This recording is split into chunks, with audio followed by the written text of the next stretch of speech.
Kembali lagi bersama Cinema Film. Dan kali ini saya akan membahas sebuah film yang berjudul Escape Plan atau diartikan sebagai rencana pelarian. Film ini berdurasi 1 jam 55 menit, disutradarai oleh Michael Hastrom dan dibintangi oleh Sylvester Stallone dan Arnold Schwarzenegger. Film ini menceritakan kisah seorang pria yang berprofesi sebagai konsultan untuk Biro Penjara Federal. Pemerintah Amerika Serikat menyewanya untuk menemukan efektivitas dan kelemahan pada keamanan sebuah penjara. Untuk mengujinya, Ray masuk dan kabur dari penjara. Dalam pengujiannya, ia mempelajari kebiasaan para sipir penjara dan menggunakan benda di sekitarnya.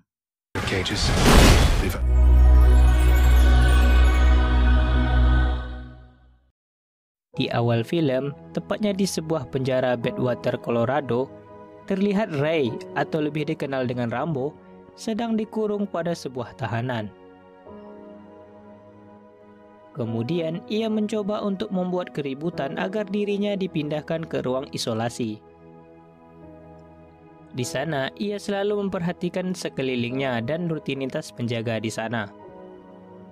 Kemudian Ray terlihat sedang membuat bola kecil dari tisu dan memasukkannya ke dalam tisu toilet. Sipir pun datang lalu memberikan ia makan siang. Di sana Ray terlihat mengambil sesuatu dari sebuah kotak susu dan menanyakan jam kepada sipir penjara. Setelah mengetahuinya, ia nampak sedang menghitung. Di luar penjara terlihat seorang wanita yang bernama Abigail Ross keluar dari sebuah mobil dan menuju ke arah penjara itu. Tiba-tiba mobil yang ia gunakan meledak dan membuat keadaan menjadi kacau. Kemudian nampak Ray telah kabur dari kurungannya. Mobil pemadam kebakaran pun datang. Terlihat Ray telah menjadi salah satu dari pemadam itu lalu masuk ke sebuah mobil. Di dalam perjalanan, Ross mengatakan bahwa ledakan mobil itu merupakan rencananya khas, yang mana mereka merupakan rekannya Ray. Kemudian Ray turun dari mobil dan menelpon seseorang. Di sana terlihat polisi telah datang. Namun Ray nampaknya tenang-tenang saja. Lalu ia menelpon seseorang dan mengatakan saatnya pertunjukan. Terlihat rekannya Ray yang bernama Lester Clark datang lalu menghampiri salah satu polisi itu dan memberikannya sebuah surat. Ray kemudian dibawa ke kantor polisi dan mereka bertemu dengan kepala sipir di sana. Lalu Ray menjelaskan bagaimana dirinya bisa bebas dari penjara itu. Pertama-tama, ia mempelajari tata ruang dan sisi lemah penjara, yang mana penjara itu bersebelahan dengan pemadam kebakaran. Kemudian mencari keributan dan masuk ke ruang isolasi. Ray mengetahui kode pintu penjara menggunakan plastik kotak susu yang ditempelkannya. Setelah itu, ia tinggal menentukan kapan harus memulai, dengan cara menanyakan jam pada sipir di sana. Ketika berhasil keluar, Ray langsung memundurkan CCTV pada ruangannya, dan menuju tempat pemadam kebakaran. Ray kemudian pergi ke kantornya dan bertemu dengan agen CEI yang bernama Jessica Meyer, dan menawarkan untuk melakukan uji coba pada sebuah penjara buatan CEI. Tetapi dengan syarat, tim Ray tidak dapat mengetahui lokasi penjara sebenarnya untuk menghindarkan kemungkinan bantuan dari luar. Rekan Ray pun keberatan dengan syarat tersebut. Tetapi Ray tetap setuju dan membiarkan dirinya ditangkap dengan identitas seorang teroris Spanyol yang bernama Anthony Portos. Kemudian Haas memasang alat pelacak pada lengannya Ray. Ia pun pergi menunggu sebuah jemputan. Tiba-tiba datang sebuah mobil yang menculiknya dan melepaskan alat pelacak yang ada pada badannya Ray. Lalu ia diberi bius agar tidak sadarkan diri. Ray yang telah berganti namanya menjadi Portos terbangun dan mendapati dirinya sudah berada di sel kaca. Ia kemudian dipanggil oleh kepala sipir di sana yang bernama Hope. Dia pun menyadari bahwa kepala sipir Hope bukanlah kepala sipir yang seharusnya membebaskannya dalam keadaan darurat. Semua tahanan disuruh berkumpul ke tempat yang bernama Babylon. dan di sana terlihat seorang tahanan yang dipukuli oleh penjaga di sana. Portos dihampiri oleh seorang yang bernama Emil Rothmeyer dan mengatakan bahwa dirinya dulu mengamankan seorang yang bernama Mannheim. Mannheim merupakan orang yang sedang dicari-cari oleh kepala sipir yang bernama Hope. Di mejanya Hope terdapat buku miliknya Ray Breslin, yang mana penjara itu dibuat berdasarkan pedoman dari buku yang ditulis oleh Ray tersebut, sehingga membuat penjara itu tidak terdapat celah sedikit pun untuk melarikan diri. Portos kemudian ingin memasuki ruangan isolasi, sehingga Rothmeyer memukulnya dan mereka dipindahkan ke ruang isolasi. Di sana terdapat cahaya lampu yang sangat terang untuk membuat dehidrasi tahanan pada ruangan isolasi tersebut. Ray mengetahui bahwa paku yang menutup lantai terbuat dari baja. Kemudian dokter datang dan memeriksa keadaan Portos.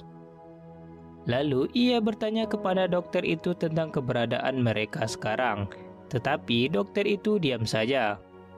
Di Babylon, Rothmeyer menanyakan siapa diri Portos sebenarnya, tetapi Portos menyuruhnya untuk mencari sebuah logam. Lalu ia memberitahukan siapa dirinya sebenarnya. Kemudian Rothmeyer bertemu dengan Hope dan berpura-pura ingin memberitahukan keberadaan Mannheim agar dirinya bisa mendapatkan logam pada penutup lantai di tempatnya Hope tersebut. Rothmeyer kemudian memberikan logam yang didapatnya kepada Portos, dan Portos lalu memberitahukan bahwa ia adalah orang yang bekerja sebagai penguji sebuah penjara. Ia menyangka Hope membuat penjara ini berdasarkan buku yang ditulisnya. Portos telah dijebak oleh seseorang yang menginginkan dirinya berada di sana selamanya. Di ruang makan, Portos menjelaskan bahwa penjara tersebut memiliki ruang makan dan ruang lainnya berada dalam satu bentuk vertikal. Ia mengira bahwa penjara itu dibuat di dalam tanah. Rothmeyer pun memancing keributan agar mereka bisa dipindahkan ke ruang isolasi. Rothmeyer kemudian berteriak dan membuat penjaga memfokuskan dirinya. Di saat itulah Portos menutupi CCTV dengan sebuah roti yang dibawanya dari ruang makan tadi. Lalu menggunakan logam untuk membuka paku baja di lantai dengan menggunakan pantulan panas dari cahaya lampu itu. Portos kemudian pergi dan memanjat pipa-pipa di sana hingga membuat salah satu pipa itu bocor. Sesampainya di atas, betapa terkejutnya ia melihat bahwa dirinya berada pada kapal kargo yang berukuran sangat besar. Portos kemudian kembali dan terlihat ruangan telah diisi oleh air. Sesampainya di ruangan isolasi, Portos menutup kembali lantai yang dibukanya. Sipir Hope kemudian melihat ruang isolasi yang pakunya terlepas, tetapi ia mengira tekanan air yang membuatnya terlepas. Kemudian terlihat Hope menelpon Lester Clark. Ternyata Lester Clark merupakan dalang dari itu semua. Ia kemudian memberitahukan bahwa Portos adalah Ray Breslin. Ia sengaja menjebak Ray Breslin agar mendapatkan $5 juta itu sendiri. Dan ia juga mengatakan bahwa Bank Cina telah bergabung dengan Bank Brazil, Inggris, dan Amerika untuk membayar orang yang berhasil menemukan keberadaan Mannheim. Dan di sini kita mengetahui bahwa Mannheim adalah orang yang bisa mengembangkan program untuk mengubah seluruh sistem dunia perbankan ke konfederasi. Karena Portos bersama dengan Rothmeyer, Hope kemudian menyuruh Drake untuk memukul Portos. Portos sempat putus asa, tetapi Rothmeyer selalu mendukungnya untuk bebas dari sana. Di sisi lain, Haas menemukan sketsa bentuk penjara itu yang bernama The Tomb, tetapi dirinya tidak berhasil menemukan lokasinya. Di Babylon, Portos menceritakan rutinitas penjaga di sana dan menyuruh Rothmeyer untuk menusuk dirinya agar bertemu dengan dokter penjara. Setelah itu, Portos bertanya kepada dokter itu, tetapi dokter itu diam saja dan mengobati lukanya Portos. Portos lalu berpura-pura kesakitan dan mengambil sebuah kertas bubuk pembeku. Di ruangan makan, Portos meminta pena dan kacamata untuk membuat alat pengukur derajat.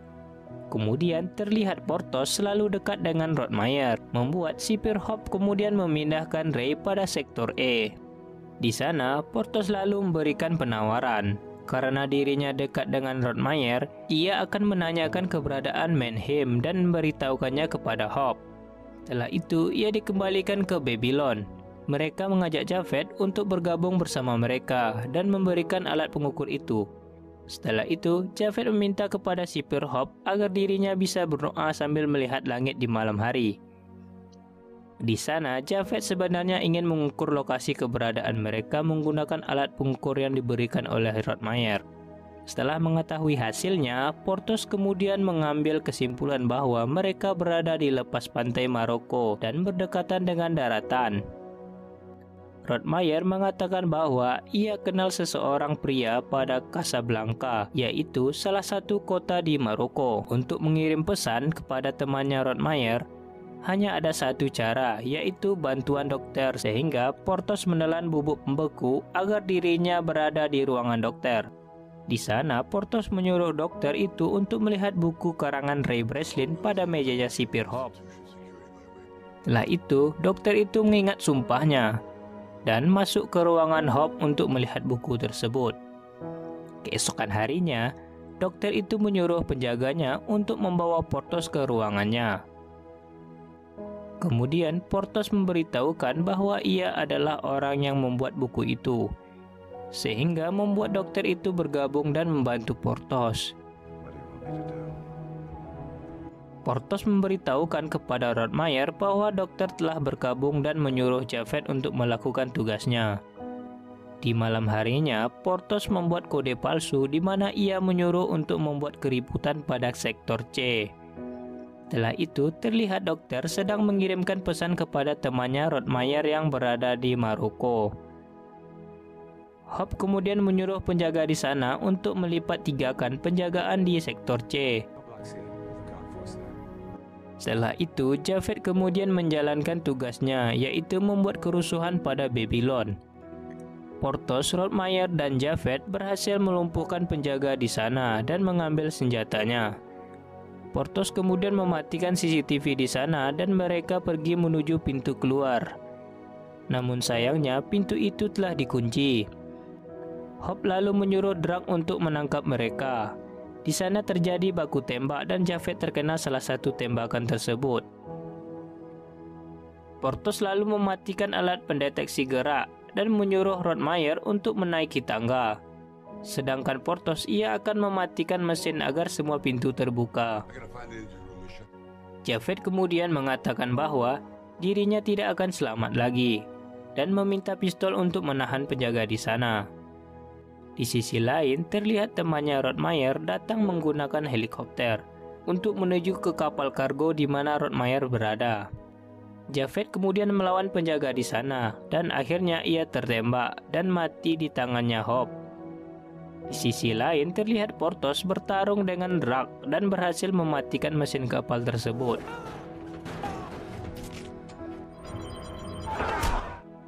Rottmeier berhasil keluar dan dijemput oleh helikopter temannya. Sambil menunggu Porthos, mereka berperang melawan penjaga di sana. Porthos yang kebingungan karena telah terkepung oleh Hope, kemudian menjalankan rencana B, yaitu memasuki tangki pembuangan kapal. Setelah mesin kapal menyala kembali, akhirnya Porthos berhasil keluar dari tangki pembuangan itu, dan Hope mengetahuinya. Di luar kapal, Rottmeier melihat Porthos pada permukaan air dan menurunkan tangga. Kemudian Porthos menaiki tangga tersebut. Hope yang melihatnya langsung menembakinya dan hampir saja membuat Porthos terjatuh. Kemudian Porthos meminta senjata kepada Rottmeier dan menembaki tangki berisi minyak, lalu meledakkannya sehingga membuat Hope hangus terbakar. Sesampainya di daratan, mereka dihampiri oleh sebuah mobil, dan ternyata Jessica Meyer adalah anak dari Rottmeier. Dan di saat itu pula Porthos mengetahui bahwa Rottmeier adalah Mannheim. Jessica sengaja menjebak Ray untuk bisa membawa ayahnya kabur dari penjara itu. Di akhir film diperlihatkan Lester Clark memasuki sebuah mobil, dan kemudian Hush langsung menyekapnya dan memasukkannya ke dalam kontainer yang berada pada kapal kargo.